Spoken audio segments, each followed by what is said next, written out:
Paz, irmãos, amém? Amém, glória a Deus. Algumas orientações para a gente nessa semana, tá? Para você se situar nas coisas nessa semana. Primeira coisa, procure seu líder de célula, o auxiliar da sua célula, alguma coisa assim, para você saber aonde é a reunião da sua célula essa semana, para você ficar bem atualizado aí, tá bom, queridos? Procure a sua célula, procure seu irmão, para você participar das reuniões. Muito importante que você participe das nossas células, que acontece obviamente nas nossas casas, tá? Por quê? Porque a igreja, irmãos, é tão importante a participação nas células, como é na participação dos irmãos no domingo.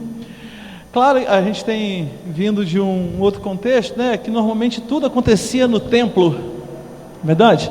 A gente vem de um contexto histórico de igrejas que tudo se resume à igreja, assim, o templo aqui nesse lugar, né? Mas a gente tem aprendido, a gente tem caminhado, e na nossa caminhada como igreja em células, nós caminhamos muito em casa também. A mesma importância que nós damos às reuniões dos domingos à noite aqui na igreja, no templo, nós também damos a reunião, os encontros das células também meio de semana. Tem o mesmo peso. Às vezes a gente acha que a célula não, a célula não tem tanta importância como o domingo. Não, tem a mesma importância, tem a mesma coisa, tá? Uma coisa que a gente vai entendendo, aplicando, colocando isso na mente, que é importante a vida, muitas coisas da nossa igreja acontecem nas células, tá? No dia a dia das nossas casas, tá? O discipulado, a comunhão íntima, o compartilhar, isso vai acontecer, irmãos, no dia a dia das nossas células. Às vezes a gente nem para pensar. Por exemplo, existe um texto da palavra do Senhor, que é Salmo 133, que fala assim, quão bom e quão maravilhoso que os irmãos vivam em união, em comunhão. Então, se você perceber aquele texto, como que o autor está falando acerca de Israel, como que um povo tão grande poderia viver em comunhão, né? Milhões de pessoas num país imenso poderia dizer assim, como é bom nós vivermos em comunhão. Ele não está falando só daquela comunhão de todo o país, que é um tipo de comunhão, mas não tem tanta intimidade. Aonde que eles encontram? Será que é nas tribos? Você sabe que Israel era dividido em várias tribos, em vários setores, né? Em várias tribos, as 12 tribos de Israel. Será que era nas tribos? É um grau menor, né? As famílias. Mas o que ele estava mesmo se referindo, mais profundo grau ali de comunhão, era nos seus clãs, ou seja, nas suas famílias, nas suas casas. Ali é verdadeira comunhão. A mais íntimo grau de comunhão em Israel não era em todo o país, nem nas tribos, mas era nas suas famílias. É ali que a gente encontra a mais profunda, não que não houvesse em todo Israel, havia também, mas você vai perceber que é um grau de comunhão. Mas aí quando acontece nas tribos, é um grau mais próximo. Quando você percebe na família, é um grau ainda muito mais próximo de intimidade, como nós falamos hoje aqui na escola bíblica. O reino de Deus, irmãos, compõe-se de todas as igrejas evangélicas nesse mundo todo. Nós temos comunhão uns com os outros pelo sangue de Jesus, mas intimamente, de conhecer, de compartilhar, de ajudar, a gente não consegue ter com todo o reino. Mas na igreja local, a gente consegue ter um grau maior de comunhão, como nós estamos aqui. Mas existe ainda uma possibilidade de uma comunhão ainda maior. Onde que acontece isso? Nas nossas células, que acontece nas nossas casas. Tá? Entre 10, 8, 15 pessoas que estão lá numa comunhão muito mais profunda, meus irmãos, de ajudar uns aos outros, orar uns pelos outros, compartilhar, amar, perdoar, exortar, suportar. Onde acontece isso? No círculo de comunhão da célula. Ali é o lugar importante. Mas ainda você vai perceber que nas células consegue-se ter ainda um grau mais profundo ainda de intimidade dentro da célula, que é no discipulado. Dentro da célula também a gente caminha de um a um, ajudando uns aos outros, discipulando uns aos outros. A igreja ainda não está toda coberta no sentido de todos estão sendo discipulados, mas o nosso propósito, o nosso alvo é que todos os irmãos da igreja estejam sendo discipulados. Ainda estão todos? Não estão.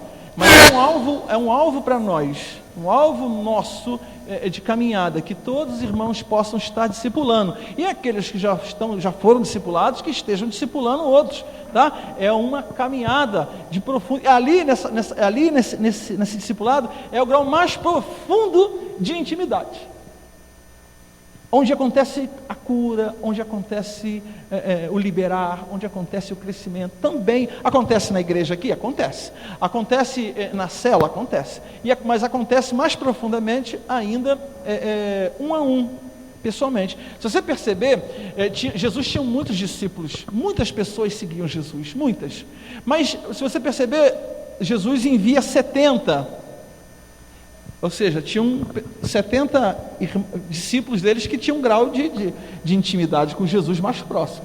Mas aí você percebe que dentro desses todos, Jesus tinha 12 que eram ainda mais íntimos de Jesus. E aí você vai perceber que nesses 12, ainda tinham 3 em especial, que ainda conseguiam ter um grau de intimidade com Jesus ainda mais profundo, que era Pedro, Tiago e João. E desses 3, João tinha uma intimidade maior ainda. Tanto que Pedro pergunta assim, pergunta a ele quem vai trair. Por quem tinha maior intimidade com Jesus? João. Então você percebe que é possível a gente sair da multidão, a gente vir para os 70, depois é o grau de intimidade dos 12, depois dos 3, depois ainda você consegue ter um grau de intimidade muito profunda com o Senhor. Mas também há essa possibilidade de você também ter um grau, você é filho, você é irmão, mas você se tornar distante do Senhor, a ponto de você não ter tanta intimidade com Ele. A nossa intenção como igreja, uma igreja em célula, é que a gente possa caminhar com o Senhor e com os nossos irmãos, num grau profundo de caminhada, de discipulado, de companheirismo, de comunhão profunda, de compartilhar. A palavra do Senhor fala, compartilhar as vossas faltas uns pelos outros e orai uns pelos outros para serdes curados. Muitas curas que vão acontecer nos nossos corações, ela não vai acontecer aqui na reunião, com todas as células reunidas aqui nesse lugar. Ela vai acontecer, irmãos, lá no discipulado 1 a 1, que Tiago fala, orai uns pelos outros para ser descurados.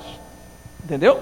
Então é possível muita gente ir para o céu, porque a gente vai para o céu porque a gente é justificado por Jesus. Mas está indo muita gente para o céu, justificado, mas não foi curado de algumas feridas da sua alma. Morreram, e isso não vai impedi-las de ir para o céu, serem salvas. Mas existem marcas profundas na vida das pessoas que precisariam ser tratadas e curadas, que acontece aonde? Na comunhão profunda da igreja, de 1 a 1, no compartilhar. Acontece naquele lugar. Tá certo? Então, quando Jesus foi restaurar Pedro, Jesus foi com ele. Pedro, tu me amas? Foi diretamente para ele. Falou o coração de Pedro. Então você percebe que não é só um modelo é um entendimento que a igreja precisa caminhar na comunhão profunda uns com os outros, com o Senhor, em intimidade com o Senhor. Então é muito bacana que você, que Deus tem trazido para cá, faça todo o esforço também para participar das reuniões das celas, dos discipulados, tá? O líder da sua cela vai orientar você, para você ser discipulado, alguém caminhar contigo, alguém orar com você, ser um companheiro de caminhada, tá, querido? Todos precisam, a gente, como eu já falei, todos estão ainda já sendo discipulados? Não, eu gostaria de dizer que estivesse, nós não estamos ainda, mas serão, em nome de Jesus, todos nós estaremos com alguém discipulando, ou a gente discipulando alguém. Esse é o alvo da nossa caminhada como igreja aqui, tá certo? Faça todo o esforço para você estar na reunião da célula, de você procure o seu líder de célula e diga para ele, eu não fui discipulado, preciso ser discipulado, o pastor falou lá, e eu preciso porque tem bênção no discipulado, e eu quero caminhar nisso, eu quero aprofundar minha intimidade com Jesus e com os meus irmãos, tá certo, meus irmãos? Então, a gente precisa caminhar assim, lado a lado, cada dia mais, em nome de Jesus, tá certo? Em nome de Jesus. Outra coisa, obviamente nessa sexta-feira nós não teremos vigília, obviamente, porque nós estaremos no nosso retiro, a partir de quinta-feira à noite, tá? Retiro começa, nós vamos sair daqui, eu tinha até Josélio depois vai ver lá com o irmão dele para arrumar o poçante, tá? Aí combina com o Gil para a gente estacionar aqui, para a gente levar as coisas para lá, tá? A gente vai sair quinta-feira, escute bem, quinta-feira nós vamos sair daqui para a chácara. O horário de sair daqui é às 8 horas, tá? Procure chegar antes, para a gente não atrasar tanto, para ir para o retiro, porque quanto mais atrasa, a gente vai perdendo esse tempo precioso que nós temos lá. Tem um primeiro culto, um primeiro encontro lá, jóia demais, e a gente precisa sair o quanto antes, tá? Então, quinta-feira, às 8 horas da noite, a gente sai daqui. A gente fica lá sexta, sábado e domingo. Domingo pela manhã nós temos batismos lá, verdade? Alguns irmãos, alguns já estão aqui, serão batizados, outros não estão aqui, mas estarão lá, em nome de Jesus, serão batizados domingo pela manhã, após a reunião da manhã, serão batizados, tá bom? Então, nós voltaremos de tardinha, para de noitinha no domingo, tá bom? Nós temos o culto de manhã, temos o batismo, e à tarde nós temos um outro culto, que é o culto que nós vamos fazer a primeira ceia com os irmãos que vão ser batizados, tá? E alguns estão ansiosos para participar dessa primeira ceia. É um momento muito especial, meus irmãos. Essa primeira ceia vai acontecer lá, tá? Domingo, na parte da tarde. Então você procure a gente, o nosso tesoureiro, fale com ele, tá? Você, pastor, esqueci de trazer o dinheiro hoje. O valor do retiro, irmãos, para todos esses dias é R$80 por pessoa. Acima de 9 anos, 10 anos para cima, aí paga, a não ser em casos excepcionais. Você fale comigo, que aí a gente caminha, tá? A gente quer que você vá. Nossa intenção é que você vá para o retiro, tá? Não, pastor, o problema é o dinheiro. Não, dinheiro não é problema. A primeira coisa que eu quero que você diga, você quer ir? Retiro.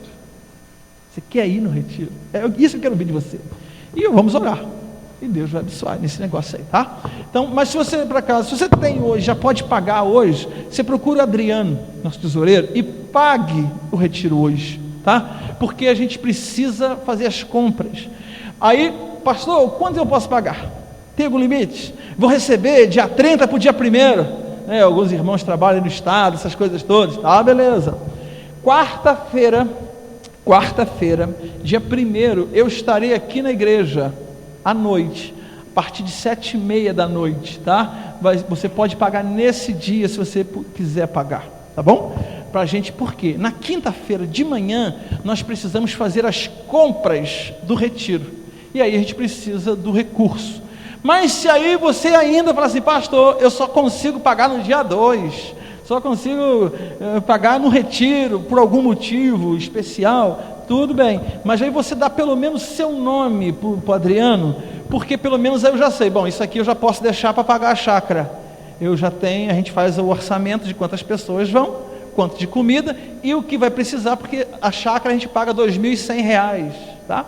Então a gente vai reservar esse dinheiro para pagar a chácara que a gente paga na semana seguinte do retiro.